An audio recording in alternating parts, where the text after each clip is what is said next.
हा काय पुढच्या दाराला धनी आलाय म्हटलं तर हा बैल गोठा हुवारायला पाहिजेत होय काय आवाज ऐकल्याबरोबर. मग काय अहो मस्त ते आरडल्या शेरडा आरडायला माझी आता सकाळी शेरडा का नाही हा पुढच्या दारात आवाज ऐकला तर ती शेरडा पाठीमागे आरडतात पिल्लू. होय काय मग काय आहे.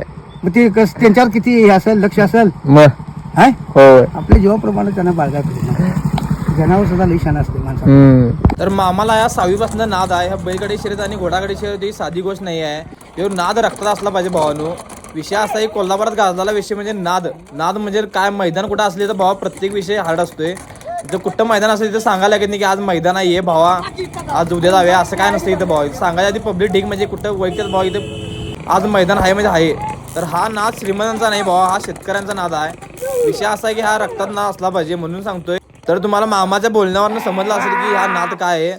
तर पहिल्या नंबरला गाडी गेली ती मामाची गाडी होती. मामा ढगात होता गाडी बघितल्यानंतर. मामा आधी सांगितलं की माझी पहिल्या नंबरला गाडी येणार म्हणजे येणार. तर मामानं बोलण्यासारखं गाडी पण तशी गेली पहिल्या नंबरला. आता तर मंडळी कोल्हापुरी ब्लॉग कसा वाटला नक्की कमेंट करून सांगा. असं व्हिडिओ फॉलो करा, लाईक करा, कमेंट करा, शेअर करा. भेटू नेक्स्ट ब्लॉगमध्ये. संपला विषय. नाद एकच बैलगाडी शर्यत.